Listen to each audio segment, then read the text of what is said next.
જય શ્રી કૃષ્ણ. જય શ્રી કૃષ્ણ, જય શ્રી કૃષ્ણ. બેહો બેહો પ્રાગજીભાઈ, બેહો. તો પ્રાગજીભાઈ, અમારા વેવાઈ રામજીભાઈ શું કહે છે? હજી એની વરાળ વેગમાં છે કે બધું અંદરો અંદર ધૂંધવાય છે? જેના મનમાં હું પણ આનું ઝેર ઘોળાતું હોય એની પાસે અમૃતની આશા હે નહીં રાખવી. તમારી વાતને હું સમજુ છું પ્રાગજીભાઈ, પણ તમે જ વિચાર કરો. આ મારા વેવાઈએ છૂટાછેડા કરવાના 25 લાખ રૂપિયા માંગ્યા.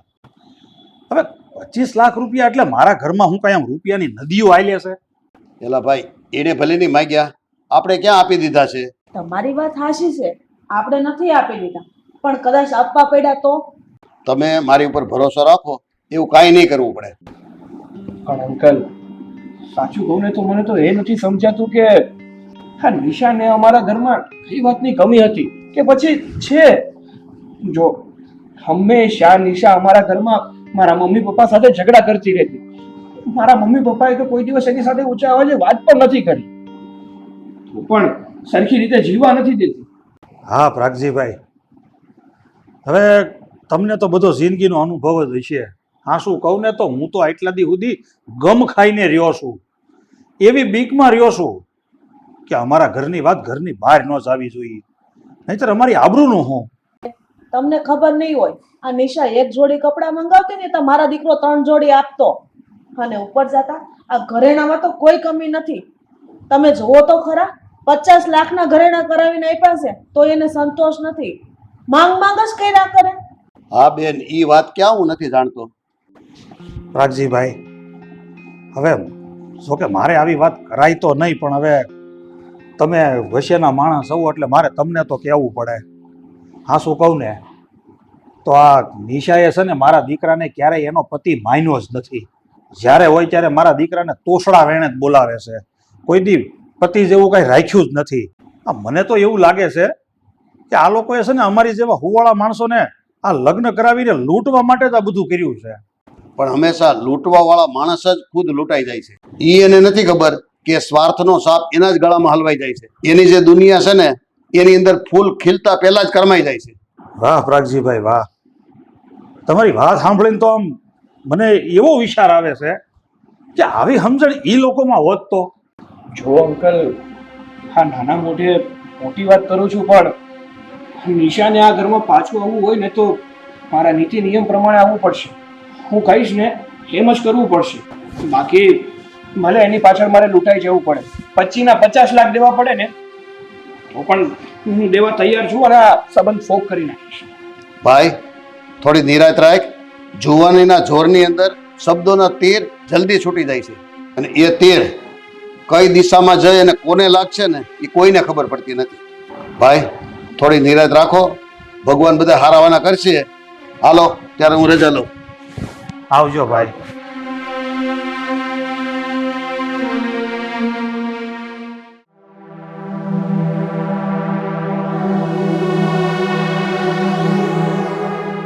આવો આવો, બેસો.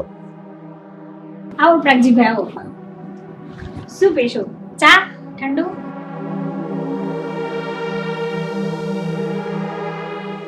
બેન, કાંઈ પીવું નથી, પણ તમે આ વાતમાં ખાલી ધ્યાન દો.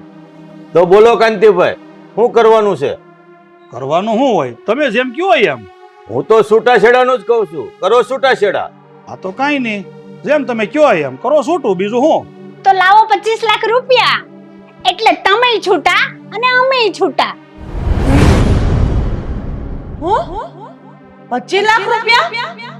હા, 25 લાખ રૂપિયા કેમ કરીને કમાવા એ તમને ખબર છે? તમે એક ઝાટકે માંગી લીધા. તમને શરમ આવવી જોઈએ. હા, તો શું થઈ ગયું?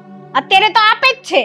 એ નવાઈની વાત છે ને તમારા માટે નહીં હોય, બાકી અમારા માટે તો એ નવાઈની જ વાત છે. તો પછી ઘરમાં આવેલી નવી વહુનું ધ્યાન રાખવું જોઈએ ને, તો આવી નોબત જ નહીં આવે. અરે વાહ, એક વાત કહીશ તું મને? શું કમી રાખી છે હા તને સાચવવામાં?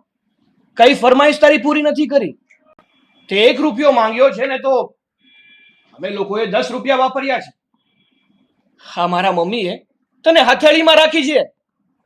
હા, રોજે સવારે ઉઠીને તારા રૂમનો દરવાજો નથી ખટખટાવ્યો કે કોઈ કામ નથી ચીંધ્યું. તો નવી વહુને એનાથી વિશેષ બીજું જોઈએ શું? હે કે ને? ઉભા રહ્યો અજય કુમાર. મેં મારી દીકરીને પરીની જેમ ઉછેરી છે. એની પાણી માંગ્યું છે ને, મેં દૂધ આપ્યું છે, દૂધ. અને નિશા બહાર જાય છે ને ત્યારે તમે વચ્ચે રૂપિયા લાવી દો છો. ખાલી રૂપિયાથી જ ઘર નથી ચાલતું, ઘરમાં આવેલા પાત્રને પણ સમજવું પડે. હા, ખૂબ સરસ બેન. મારે તમારી પાસેથી આ જ વાત સાંભળવી હતી. જો જે દીકરી માવતરને ત્યાં મોટી થઈ હોય એવો જ પ્રતિસાદ સાસરિયામાં મળે એવું ક્યાંય લખેલું નથી હોતું. પણ જમાનો બદલાઈ ગયો છે પ્રાગજીભાઈ, એ તમે નહીં ભૂલતા. જમાનો તો એનો ઈ જ છે, પણ માણસના વિચારો ફરી ગયા છે. હું જાણું છું કે પરિવર્તન એ સંસારનો નિયમ છે, પણ પોતાના સ્વાર્થ માટે કોઈની લાગણી ન દુભાય ને એનું પણ ધ્યાન રાખવું પડે. રામજીભાઈ, તમે મોટા માણસ જ છો, તમારે પણ હીરાના કારખાના ચાલુ છે, તો તમારી નીચે કેટલા માણસો કામ કરે છે? હા, મારી નીચે તો 250 નો સ્ટાફ છે, પણ એનાથી શું થાય? તો તમારે 250 માણસનો સ્ટાફ છે, બધાયનો સ્વભાવ એક સરખો છે? ના, બિલકુલ નહીં. એ કારીગરો 24 કલાકમાંથી 10 કલાક તમારે ત્યાં કામ કરે છે, એકાબીજાને ઓળખતા નથી, છતાં બધાય કારીગરો હળીમળીને રહે છે. સાચી વાત છે. તો તમે એકાબીજા સંબંધી બન્યા છો, તો એકાબીજાના સુખ દુઃખ પારખી નથી શકતા? તો તમે કેવા શું માંગો છો ભાઈ? એ જ કે હું કરોડપતિ હોય તો મને મારો વેવાય કરોડપતિ મળે એવું ક્યાંય લખી નથી દીધું. જે કામ તમે જોર જબરજસ્તી કરો છો એના કરતાં પ્રેમથી કરો તો એમાં ઘણો ફરક પડે. અરે અંકલ, હું પ્રેમથી જ કામ કરતી હતી, પણ એ લોકોને પ્રેમ શબ્દ સાથે દૂર દૂરથી કોઈ સંબંધ જ નથી. જો પ્રેમ રૂપી છોડને વિવેકનું ખાતર નાખવું પડે તો જ એમાંથી મીઠા ફળ મળે. તો પછી બેટા મને એક દિવસ એવો તો જણાવી દે કે એ દિવસે મેં તને તોસડાવીને બોલાવી હોય. એક દિવસ જણાવ મને. બેટા જવાબ દે, આમાં કાંતિભાઈને આત્મસન્માનની વાત છે. હવે એ શું જવાબ આપવાની અંકલ? જવાબ તમને હું આપું છું. સાચું કહું ને તો હા, નિશાએ કોઈ દિવસ મારા મા બાપને સરખા મોઢે બોલાવ્યા નથી, હંમેશા એનું અપમાન કર્યું છે.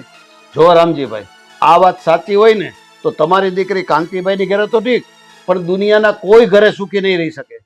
એનું કારણ કે કાંટાની વાડ હોય ને એની પાછળ જો ફૂલ હોય એને તોડવાની કોશિશ કરીએ ને તો પણ કાંટા લાગે. તમે દીકરીનું ગમે એટલું જતન કર્યું હોય પણ એને મોકલવાની તો સાસરિયામાં જ ને. જો આ વાત સમાજની અંદર ખબર પડી જાય ને તો દીકરી માટે કોઈ સારું ઠેકાણું નહીં મળે. અંકલ, મને એવું લાગે છે કે હું કોઈક જગ્યાએ તો ખોટી છું જ, અને મને મારી ભૂલ સમજાઈ રહી છે. હા પ્રાગજીભાઈ, તમે મારી આંખો ખોલી દીધી. અમે દીકરીના પ્રેમમાં આંધળા થઈ ગયા હતા. કાંતિભાઈ અને રેખાબેન ધારે તો આ બગડતી બાજી સુધારી શકે છે. અરે બેન, હું કોણ છું ફેસલો કરવા વાળી? આ ફેસલો તો અજયને અને નિશાને કરવાનો છે. અજય કહે ને એ બરાબર. મમ્મી, હું તો માત્ર એટલું કહેવા માંગુ છું કે જો સ્ત્રી ધારે ને તો ઘરવાળાઓને ધાનની ધૂળ કરીને ખવડાવે, અને જો સ્ત્રી ધારે ને તો એ જ ધૂળની ધાન બનાવીને ખવડાવી શકે. હા, બધું સ્ત્રીની હાથમાં હોય છે. અને તું શું કહેતી હતી કે હું તારા હરવા ફરવા ઉપર રોક નાખું છું, તને ક્યાંય લઈ જતો નથી. તું હરે ફરે છે ને એનાથી મને પહેલા પણ કોઈ પ્રોબ્લેમ નહોતો, અને આપણા સંબંધ જો સુધરી જાય ને પછી પણ પ્રોબ્લેમ નહીં હોય. બસ ભાઈ, અમારે તો જે જોઈતું હતું ને એ અમને મળી ગયું. રાગજીભાઈ, હું ક્યારેય મારા દીકરાનું ઘર તોડવા નહોતો માંગતો, હું તો આ છોકરાનું ઘર જોડવા જ માંગતો હતો. બસ આ જ ઝંખના હતી મને. પણ કહેવાય છે ને કે ભગવાન સૌનો હોય છે, સૌનું ભગવાન સારું જ કરે. અને આજે જે કંઈ પણ થયું ને એ તમારા કારણે બધું સારું જ થયું. તમારો ખૂબ ખૂબ આભાર પ્રાગજીભાઈ. હા પ્રાગજીભાઈ, તમારો જેટલો ઉપકાર માની ને એટલો ઓછો છે. તમે બાજી બગડતી હતી ને એને સુધારી લીધી. હું કોણ સુધારવાળો? મેં તો જિંદગીની અંદર કેટલાય રંગો જોયા છે. મેં તો કેટલાય ઘરને તૂટતા જોયા છે અને કેટલાય ઘરને બરબાદ થતા જોયા છે. મેં તો એવા કેટલાય માણસો જોયા છે, એ નથી રહ્યા ઘરના કે નથી રહ્યા ઘાટના. આ તો હું ખાલી મારો અનુભવ તમને કહું છું. રાગજીભાઈ, આ તમારો અનુભવ જીવનમાં ઉતારવા જેવો છે. નકર અમે તો એવું નક્કી કર્યું હતું કે 25 લાખ રૂપિયા લઈ લેવાના અને છૂટું કરી નાખવાનું, પણ તમે હાવ અલગ જ દિશા બતાવી. એ જ વાત સમજવા જેવી છે કે લગ્નની અંદર મોંઘાદાટ ખર્ચા કરે એ કોક માણસ જ ઝીલી શકતા હોય છે. જેની પાસે હોય એને તો કાંઈ વાંધો નથી, બાકી દીકરાના બાપ લોન લે, ઉછીના લે, વ્યાજે લે અને પ્રસંગ પૂરા કરતા હોય છે. આટલો ખર્ચો કર્યા પછી જો લગ્ન ટકી જાય તો કાંઈ વાંધો નથી, નહીતર છૂટાછેડા માટે વળી પાછા 25 લાખ રૂપિયા ગોતવા જવાના. ના ભાઈ ના, એવું નહીં થવા દઉં. આ કાંતિભાઈ છે ને મારા વેવાય છે અને એ કાયમિક માટે રહે. હા કાંતિભાઈ, તમને પણ કહું છું, હવે અડધી રાતે તમને મારી જરૂર પડે ને તો તમે તારે ગમે ત્યારે કહેજો, હું હાજર રહીશ. બસ ભાઈ બસ, આવો જ પ્રેમ બનાવીને રાખજો. પણ ભાઈ, હવે નિશા દીકરીને સાસરે ક્યારે મોકલવાની છે? આપણે જો બધા સાથે મળીને બેઠા છીએ, પહેલા તો ભૂખ બહુ લાગી છે, બધા સાથે જમી લઈએ અને પછી વિદાય કરશું. અને અમે જે ભૂલ કરીને એ સમાજમાં કોઈ દીકરીના મા બાપ ન કરવા જોઈએ, જેથી કોઈના છૂટાછેડા ના થાય. હા રામજીભાઈ, આમ તો સાચો હગો એને જ કહેવાય કે જ્યારે જરૂર પડે ને ત્યારે ખંભેથી ખંભો મિલાવીને ઊભો રહે, જે સુખ દુઃખમાં સાથ આપે. તો પછી નિશા બેટા, હા રસોઈની તૈયારી કરો, એટલે આપણે બધા જમી લઈએ અને પછી આપણે આપણા ઘરે જઈએ. સારું, તો હું થોડીક એને મદદ કરાવું, જલ્દી નવરા થઈ જઈએ. હા તો હું આવું. હા જાઓ જાઓ.